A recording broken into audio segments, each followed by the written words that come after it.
Good afternoon, everyone, and welcome to this IANA webinar, Intermodal Conversations with Mike Wilson of CCM and Trevor Ash of CIE Manufacturing.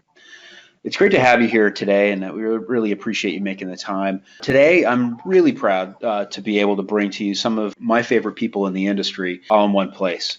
Mike Wilson, the Chief Executive Officer of Consolidated Chassis Management, a longtime IANA participant. He's been a member for a good long time.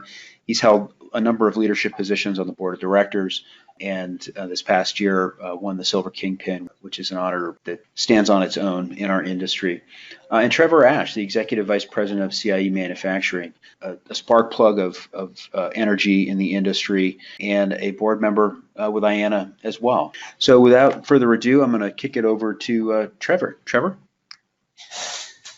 Good afternoon, everybody. I'd like to welcome everybody today to our next installment of Intermodal Connections, as Hal's so eloquently introduced us. Today we'll be talking to Mr. Mike Wilson. I'd like to give a little bit of background on Mike. Mike is currently the Chief Executive Officer at Consolidated Chassis Management, located in Bud Lake, New Jersey. CCM is the leading cooperative chassis pool manager, managing the combined fleet of multiple contributors. CCM works closely with steamship lines, railroads, ports, and motor carriers over 300 locations nationwide. Prior to his position at CCM, Mike was the Senior Vice President of Business Operations for Hamburg Sode North America.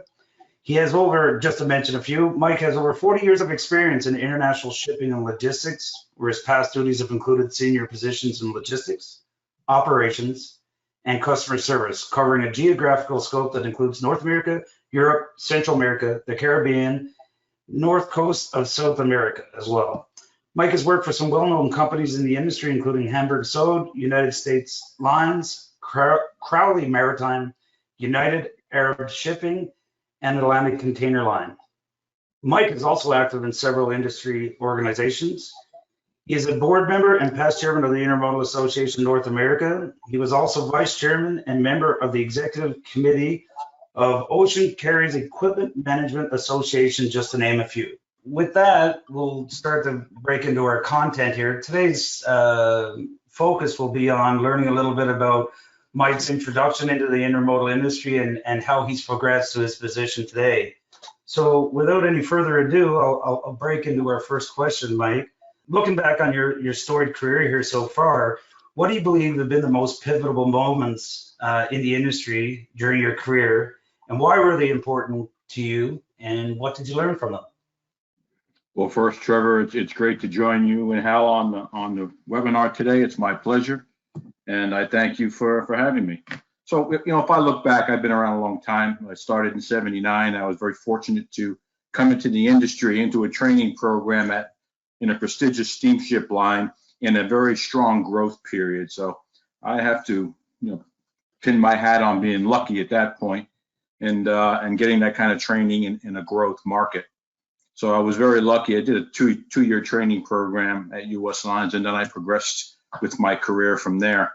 But, if I look back and I identify some key components, I think one of the hallmarks, not hallmarks, but say milestones in my career was when stack train first started.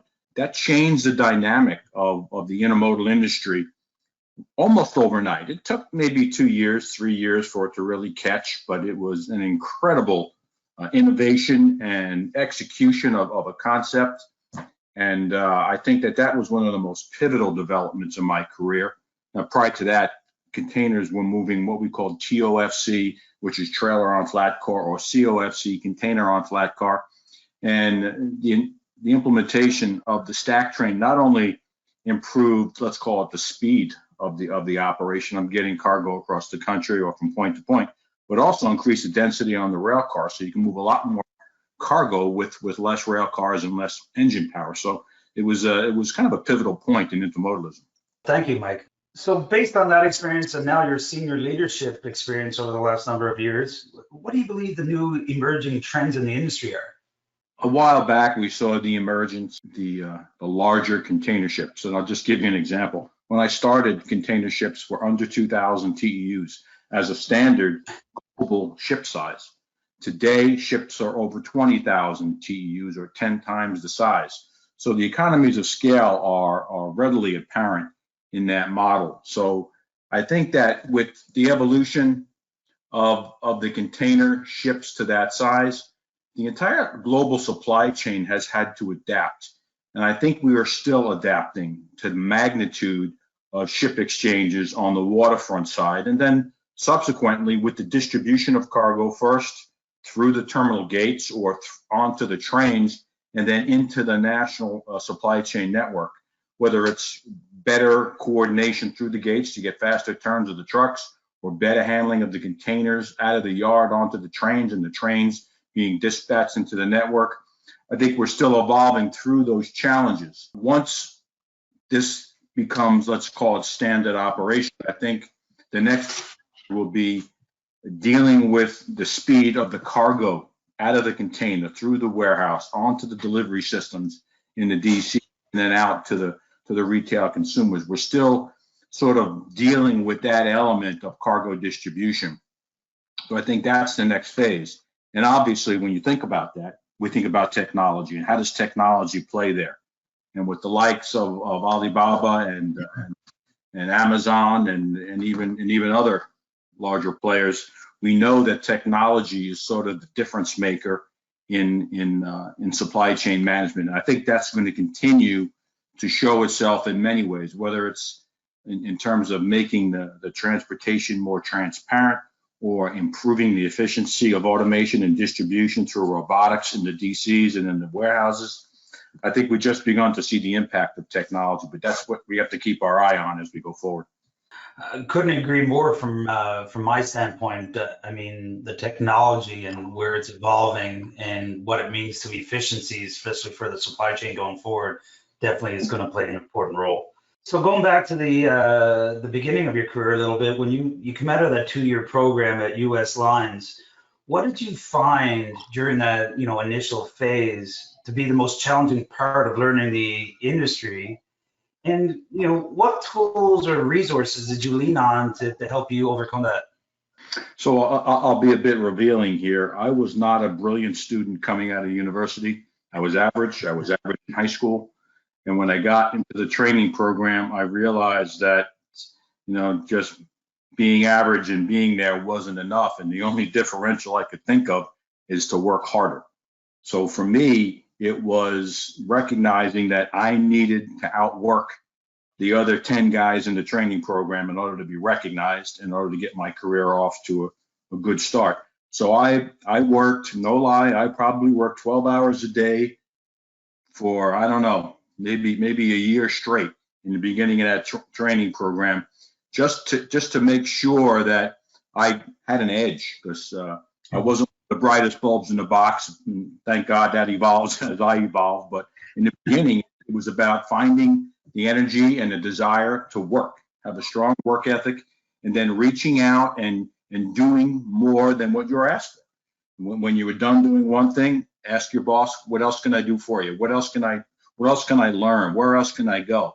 And that became almost a habit in my career, and it sort of became a hallmark of how I moved through the organization and how I moved through the other elements of my career.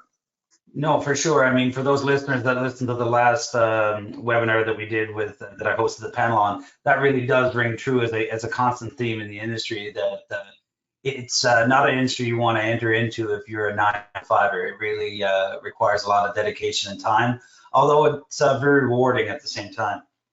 So just to piggyback off of that, and for all the future leaders that are hopefully listening to the webinar today, so based on that, so someone new entering into the business today, where would you guide them to be a resource center?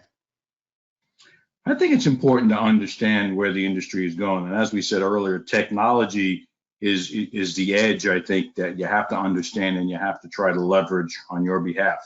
But I also think that, and you guys have heard me speak about this before, collaboration is critical in our industry. Regardless of the technology, regardless of the asset investment, I think that in the end, if you're able to bring people together from the different modes and the different elements of our business, you can be very successful. Intermodalism, just by its very nature, is made up of various components, various modes, and they have to work together. And people that lead and bring people together into a common idea against a common effort to try to get a result that works for everyone. I think that skill set is very important. So I would lean towards technology, but also remember the importance of being able to collaborate and work in groups. For sure, I believe there's so much data out there for people to go mine, I guess, online about the areas that they're in.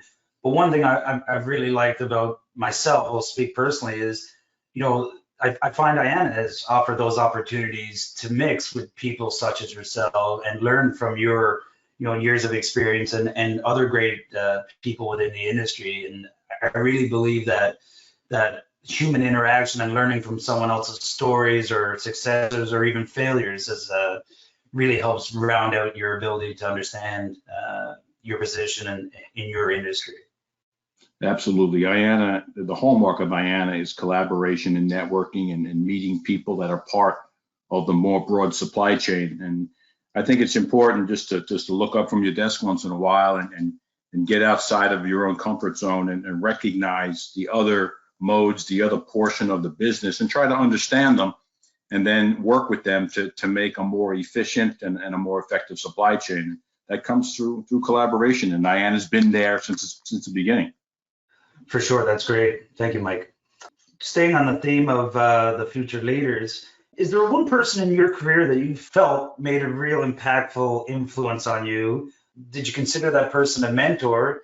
And if so, could you elaborate on how you interacted with that person? I have been very fortunate that in each of the companies I've worked for, there was an individual that I developed a relationship with and I can consider a mentor. I'll start with my father, though. My father was in transportation. And when I first got out of college and I was an anxious young man starting out at my career, he helped to keep me grounded and helping me to recognize, some of the poignant elements of just show up on time, do your best, work hard, speak slowly, articulate, and communicate on a higher level than what you're used to. And those were sort of the foundational elements that helped me get going. But in each company that I worked in U.S. Lines, I had a boss, some of you may know his name. His name is Tony Sosha. He's now retired. He's a well-known executive, and he took the time to work with younger people and to kind of guide them. He wasn't there, every day, but he was there on a regular basis to try to make sure he molded us in the right way. And when I left U.S. Lines, I went to Crowley Maritime. Another industry executive around for a long time was Larry Baker. He was actually part of the original team from Malcolm McLean's launch of containerization in the late 50s, early 60s. So he had a lot of stories to tell, and he was very much sort of a mentor for me. And there are others as well. I moved forward into Hamburg Süd, and I was lucky to work for a company that embraced the idea of employee relations and executives being involved with the management teams. And I was treated with respect and given opportunities within Hamburg Süd that I never thought I would be given. And I think that the leadership with an open mind and sort of a coaching attitude from people like Dr. Heino Schmidt and Dr. Klaus Mavis. These were gentlemen in Germany, but they were closely involved in the North American operation. They were very patient and they were very much about learning and coaching and guiding. And I think that was really a catalyst for me to want to do more and to learn more. And from there, I was very lucky. Hamburg Süd grew over a 15-year period with acquisitions, and I was invited to participate in those acquisitions from due diligence and integration standpoint. And that was, I guess, going back to my original comments about being willing to work hard opens doors, and people give you an opportunity. And if you take advantage of those opportunities, you learn more and you grow more. So I was very lucky relative to some of the mentors that I worked for. So on the flip side of things, have you been a mentor to someone? And, what do you see as the most important factor in being that mentor? I think being open to not everybody is in a cookie cutter mold. Everyone is a different person. Everyone has different skill sets, has a different personality. And as a good coach, and I've been a coach a lot of the years of my life for my two sons, I think that, you got to recognize in the individuals what is their strength and what is their weakness, being willing to communicate both to them and helping them to utilize their strengths while also helping them to try to overcome some of their weaknesses. You have to do it in a very objective, but also, to use a word not often used, in a very loving way, in a compassionate way, because people need to be recognized for who they are, not for what they can do for you. And, don't mentor individuals with the idea, what can this person do for me? You mentor people with the goal of making them the best they can be. That's great. No, I'd have to agree. My role has expanded over the last few years, and trying to learn how to communicate and be a bit of a mentor, I guess, myself, and then also, having my mentor. It's definitely not a cookie cutter approach. Everybody is different, is unique, and you have to develop that plan accordingly. But I love the touch on compassionate as well. Sometimes you just need to take that break and step back and look at it from another side of view to maybe understand what may or may not be happening in that person's life outside of work sometimes too, that may be affecting their work. So I like the compassionate point. Very well taken. Overall, from that transition of coming up through the business and then moving into the executive level and then C-suite level, where do you believe that, could you pinpoint a career changing moment that led to your evolution into the executive level and then the C-suite level? Yeah, I think when I joined Hamburg Süd as VP of Logistics, I was still in my late 30s, and joining a company like Hamburg Süd that was in growth mode, that was in acquisition mode, and they were willing to take a chance on giving people responsibility in some very important roles. I think that was sort of opening the door for me, where I was given an opportunity. I worked very hard. I learned a lot, and I absorbed what I was doing. And over the years, that became part of my skill set. And I think that was the point of change for me, is that I was given an executive leadership role, but also opportunity to learn and to grow through the business growth, and taking on some significant responsibility around the world. So, opportunity, and I said this to my son, so I'll say it here, opportunity doesn't knock. It runs past you, and you have to grab it and hold on to it and take advantage of the opportunity that's afforded to you. And if you do that, I think that you'll continue to grow and progress in your career. And those progressive decisions, those progressive moves in an organization eventually build into a career and eventually build into a senior leadership position. That's good information. During your storied career, and many business accomplishments, do you think there's one that stands out that's been more rewarding than the others? Yeah, I think back in, again, I'm referring back to Hamburg Süd, just so the audience knows I was there for 26 years. So a lot of my career was at Hamburg Süd. But it was when we were in acquisition mode, and the chairman came to me and said, Mike, we just bought Crowley Maritime, or Crowley American Transport, which was essentially going to double our size in the South American and Atlantic trades. And he said, look, we need you to take on some of the due diligence work, and then to work with Crowley and the company for integration planning. And I think it had a lot to do with the fact that I came out of Crowley and I knew the company and I knew the individuals and I knew the networks. So that was a sort of a pre-cut advantage. But the fact that they would come to me and say, okay, Mike, this is what we need to do. And we actually did it.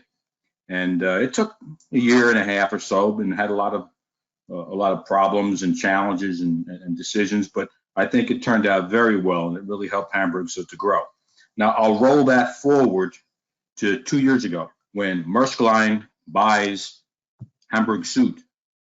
And Hamburg Süd, this is the largest takeover and integration in the shipping industry history. So just to give it a sort of a look of magnitude. And I was again be part of the integration team in North America, and the integration went perfectly, I have to say. And I think if I ask anybody in the audience or anybody that I know on the management side, you probably didn't hear a whole lot about integration problems between Hamburg Süd and Maersk Line, because the two companies were very well suited to one another. And we did a lot of planning on the integration, and then we executed it. So I took a lot of pride in the fact that we were able to move Hamburg Süd under Maersk Line control with virtually no loss of business, saving money through all the planned synergies and continuing to grow the business, even though it moved under new ownership. So that was something I was proud of as well. Wow, that's quite an accomplishment. It wasn't alone, by the way, Trevor, obviously, right? I was part of a team that did that. Yeah, no, it's part of a team, but hell of an accomplishment and big acquisition there. So, Mike, during my prep for this call, I was able to find a little nugget of information here. It says that you originally started out that you're going to start your career in social work, but then realized that it wasn't for you, and it was your father who kind of led you towards this 2-year program with the U.S. Lines. So the question, I guess, would be, do you feel that you chose Intermodal, or did Intermodal choose you, or you just kind of fell into it? You know, a lot of young people kind of are looking for their ways, and sometimes, you know, your ideas when you enter college are one thing, and then you exit with another. And I have to be honest, I thought that I would enjoy social work, and I was actually working for a little bit less than a year at a boys' reform school up in Ithaca, New York, and I just realized it wasn't for me. And then, you know, my father, being the kind of guy he was very subtle. He says, you know, okay, you know, you may want to try this, and he sent me a piece of paper that said there was a training program taking place at U.S. Lines, and hey, you may want to try that. I don't know. So I tried it, and you know, one of the big impressive moments at that point was that I went and I interviewed in New York, and then they sent me over to Staten Island where the ships came in, and I went down on the berth and I looked up for the first time at a container ship, and it was just overwhelming watching the cranes and the trucks and the activity around it. It was very exciting. So I sort of got bit by the bug right then and there. And you know, first 2 weeks of entering the transportation industry, I was sold, and I knew that this was what I wanted to do for the rest of my life. It's a great story, Mike. I would say, you know, we've touched on quite a few points about what it takes and based on your career path. And I think it's not unlike a lot of people's career path where, you know, hard work, dedication, putting in the time, ability to listen, meet some great people along the way and collaborate with them. So on the idea of, you know, what it takes to be successful in intermodal, I think we've touched on some of those, but do we think that differs in intermodal versus any other industry? I think certainly there's specific knowledge base that may differ depending upon what industry you're in, but depending upon like where you are in the organization, I think collaboration skills, organization skills, communication skills, both written and verbal, are very important. And again, we talked about it at the beginning, Trevor. You know, work ethic is crucial. And I know a lot of young people these days are trying to balance work life, and I absolutely believe in that and support that. And actually, I wish I had that concept earlier in my career, but I think that we don't want to lose sight of the importance of hard work and dedication when we talk about work-life balance. But work-life balance is critical, but so is putting yourself out there and getting the job done when you're asked to do it. So I would say it's important to keep that perspective. Finally, on the same theme here, before we switch topics, I guess in a word or in a sentence, what advice would you give to someone brand new starting out in the intermodal industry? I would say when you meet and engage others, keep an open mind, regardless of what their background is, or their appearance is, or their business is, or their level is. Always keep an open mind, because every person that decides to go to work has an intrinsic dignity that deserves respect. And you can often learn more from an open mind and meeting people and giving them a chance than you would from any book or any seminar or any other type of educational element. Very well put. I agree 100%. So for folks listening, Mike and I had a brief little pre-call this morning just to make sure all the technology and everything was working. And we decided, based on the current climate out there and the effects of COVID-19, that we just hit on a couple of quick notes just to bring some awareness to how CCM is handling the current situation, and probably doesn't differ from many out there, but we thought it would be cognizant of us to bring it up. So we'll just hit on a couple of quick questions that will allow Mike to elaborate on that. So just based on the current impacts of COVID-19, what new operating procedures from a safety standpoint have you had to implement? So CCM is a non-asset-based company. We're highly technically leveraged. So we have a bit of an edge in that I was able to, the week before the government decided to start to close things down, I had a meeting of my senior leadership team, and we decided that we were going to actually work remotely throughout the entire organization. We have 140 people in CCM. About 25 of us are on the ground maintenance and repair inspectors and auditors, but the balance are either back room or office people around the country or here in Bud Lake. And we actually have the systems to be able to do that. We can access every application and conduct every process remotely. So we decided to do that out of safety, and I think that's paid dividends. And our people that are on the ground, we actually had them go through a short training just to understand what the protocols were.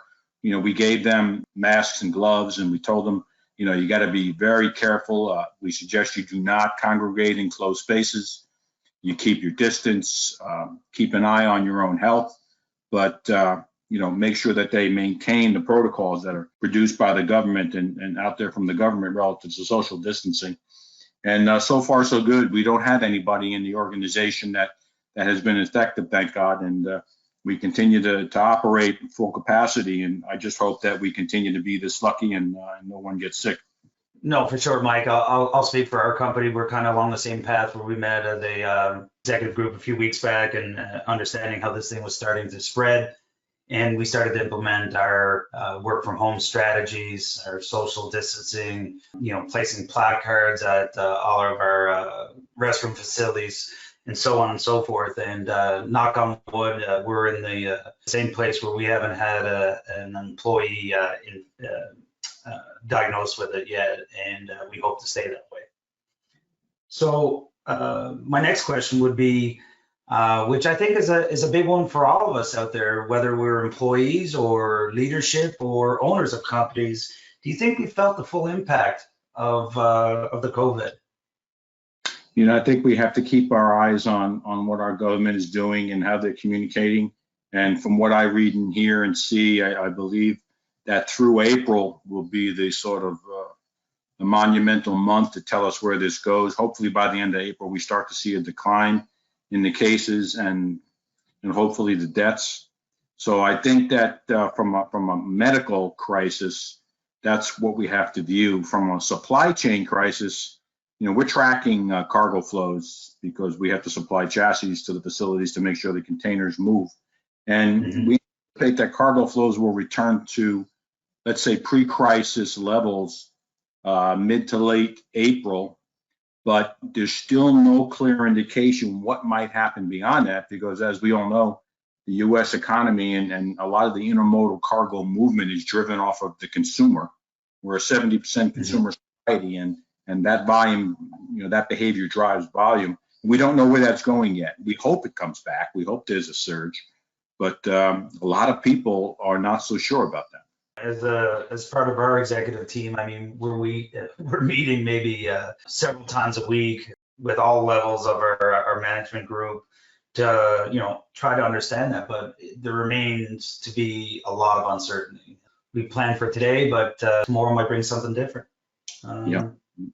Mike, my last question would be on this topic is, how do you think this will change our industry going forward? When we talk about social distancing and how we receive cargo and how many hands get involved and how many touches and so on and so forth of product, of the containers, of the guys on the ground at the terminals, whether it be a rail terminal or a port facility. I mean, there's a lot of touch points and different things and that, fly in the face of what we're trying to fight right now in regards to the spread of COVID-19. So do you think there's some long-lasting effects on our industry going forward? Yeah, I think they're doing. This is from several perspectives. First, just a personal note.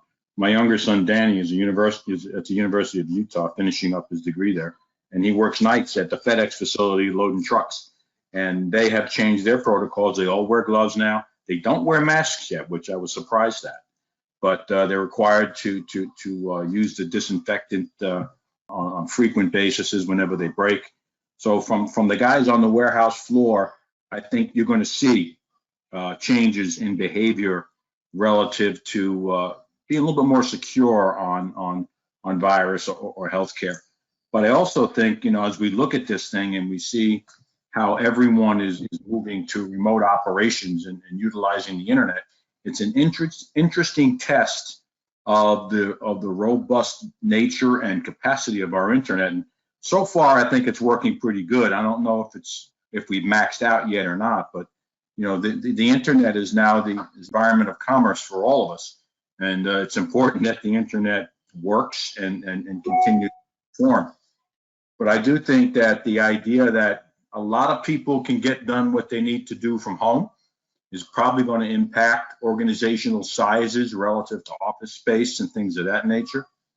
I think the video meetings are going to be a more regular development, both in terms of getting things done, but also doing things less expensively and cutting some cost out of the enterprise. People traveling all over the country on a regular basis costs companies a lot of money, and this may be a way to do that. And I'm a little leery saying that because I'm a strong proponent in face-to-face relationships and communication. I would never want to see that go away, but I do think that we have to recognize and accept the evolution of the internet and the potentials of web-based meetings, and I think it can add value if we manage it correctly. So I think from that perspective, we'll see changes in the industry as well. I couldn't agree more, Mike. I think there will be changes going forward, and I think we'll just, like everything, as we evolve, I think we'll just have to adapt some of these things that we're doing today, such as social distancing and stuff, and it's going to be incorporated into everyday life and everyday business going forward. Yeah, and you and I and Hal had a conversation before we got on the airways, and we all recognized that this country is known for dealing with crises and coming out of them stronger and better than when they went into them, and I expect that to happen here as well. And it's a great testament to our medical community, but also our supply chain community. So we're all being tested here, and I anticipate that we'll come out better on the other side. Agreed. That's it from my side, Mike. And before I hand it back to Hal, I just like to say a special thank you. I really appreciate you taking the time. I believe there's a lot of great insight to be gained from the answers today. And like I said, I just want to thank you again. My pleasure, Trevor. Thanks for having me join you. Well, gentlemen, that was great. I really appreciate it. Terrific insights, I think, for everybody, but particularly for folks that want to succeed in intermodal. We've got a few questions here, and I'm going to start off with. Now, I normally don't do this, but because of the guy asking the question, I'm gonna rat him out and say that Kevin Lotak, who is the chairman of the board of IANA, has a question. So I'm gonna share that one first. He says, Mike is a true gentleman and a great leader. I'd like to personally thank him for all that he has done for the industry, as well as what he's done for IANA. How has IANA been a positive impact in his success? That's for you, Mike. That's a great question. When I first joined IANA, it was when I first joined Hamburg Süd. So I was I was 37 years old, turning 38. And I had up to that point not really reached out. I had reached out locally, but I haven't really reached out sort of nationally or into organizations that would expose me further. And for me, getting into IANA and participating and finding the culture of IANA being so welcoming and willing to listen and collaborate and talk to people, it was very stimulating for me. And it helped me to grow in not only my willingness to collaborate, but my skills, because the more you do it, the better you get at it, to be quite honest with you. So IANA was instrumental in my sort of foundational skill set, I think, of collaborating and being able to work with others and develop common solutions and and addressing key problems that beforehand I really didn't have the skill set. So thanks for that question, Kevin. And yes, IANA was instrumental in my skill set evolution and collaboration. Super. Here's another one that kind of goes back to one of the things you touched on early on. This is for you, Mike. It says, you said that Stack Train was a defining moment for your career when you were starting out. What do you think some of the next technology high water marks are going to be that are going to reshape intermodal going forward? I think it's going to be and I'll use a term that some people will know, some people won't. It'll be the evolution of a Borg technique in intermodal, where you'll have technology and the asset, the hard asset itself, whether it's the truck, the chassis, the train, where the technology, and let's call it a chassis for now. And we see it already where there's cell-based technology communicating on telematics, telling you what tire pressure is in the tire as the thing's going down the highway, where it is, what weight is on the chassis. And all the data that surrounds that will become an enormous database for our very bright guys coming out of the supply chain and analytics.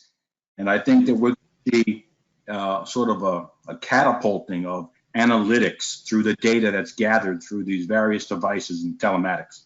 Yeah, that's a great one, and I think you wove through, because there's a couple of other questions that are actually directly related to your answer. And the first one is CCM using any telematics solutions on their fleets right now, or the fleets you're managing? Not that I know of. So it's important to recognize CCM is a non-asset base. We manage the assets of others. So we wouldn't be investing in the assets themselves. The asset owners would. But I know that several of the equipment providers are out there testing and utilizing in small beta test markets, these tracking devices and these telematic devices. So I think we will see it grow, but CCM does not own any equipment, so we're not deploying any of that right now. Right. Here's a good one. How do you envision technology being deployed to help facilitate multi-stakeholder collaborations that are so critical in intermodal? I think what we've seen up to this point is a lot of siloed development of technology and the applications that go along with it, dealing with particular supply chain partners. I think somewhere down the road, you're going to see more, let's call it neutral-based, non-siloed enterprises that are part of the supply chain, but sort of like lay on top of, let's say, 4 or 5 or 6 transport partners. And on top of that, you'll have a service provider, non-asset based, technology leverage, that will work with them and provide that transparency, that analytic, that whatever technology is going to be able to develop. And that neutral party can develop the technology probably cheaper than let's say the amalgamated spend on the supply chain partners. And it creates a new opportunity. We're seeing some of it already, as far as service providers being simply data managers and analytics providers. So I think that's the next evolution in the supply chain. This one's sort of related to it, but do you think that this crisis will drive improvements with the data interchange in intermodal? So it kind of plays into what you were just touching on. But do you think that this crisis will kind of give people maybe a wake up call to maybe move that forward?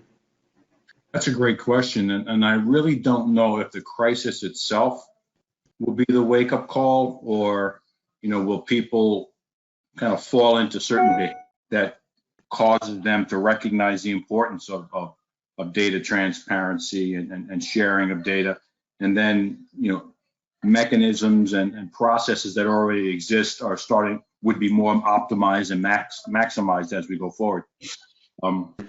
Good question. I really don't have a clear answer for it.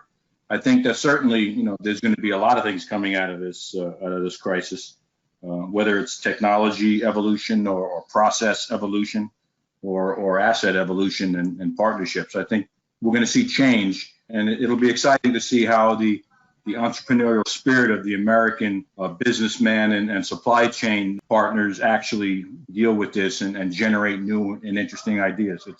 something to keep an eye on. Yeah, for sure. I think we can sneak in one more question, and this goes back, and this is for both of you. Do you have any closing tips for building a great networking game? Go ahead, Trevor. I've been talking too long. For me, I'll touch back to what Mike has said. My exposure to IANA started in 2010, and before that, I had come from the construction equipment business.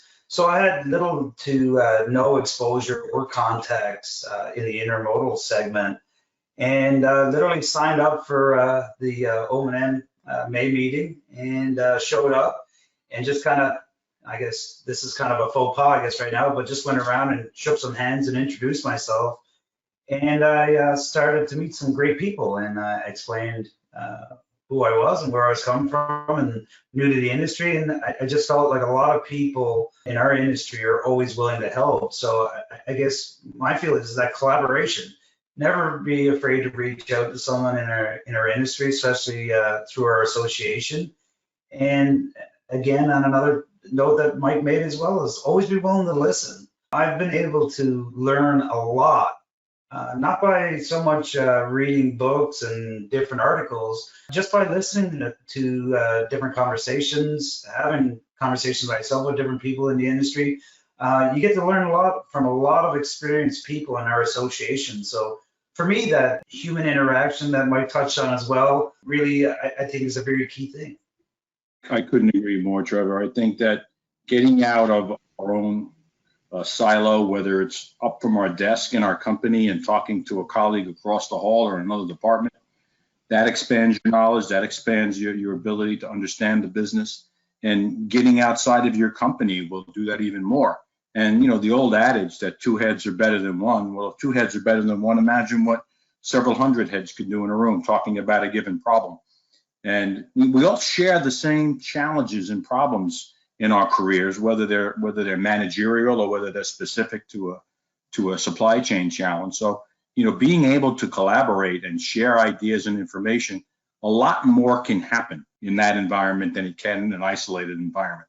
So I encourage our young people to engage, collaborate, come to IANA, come to Expo, come to all the other industry conferences that may take place. You have a world of knowledge to gain, and you also have a world of knowledge to share. So don't hesitate to participate. Well, gentlemen, that was a great note to end on. I'd like to thank you both very much for your time and your energy and your dedication to the industry. And I really appreciate you taking your time out of what I know is an incredibly crazy schedule right now, everything going on, to spend some time with us and help kind of pay it forward with our members. So we really appreciate it. And I'd like to put a special thanks out to everybody that dialed in today. Really appreciate you spending the time with us. I hope that you found this useful. If you'd like more information about IANA or the Future Intermodal Leaders Program, visit intermodal.org, or you can email us at either info@intermodal.org, or go ahead and send me an email, Hal, H-A-L, @intermodal.org, and we'll get you the information you need. With that, I'd like to bid everybody good afternoon. Please be safe, be kind to one another, and be well.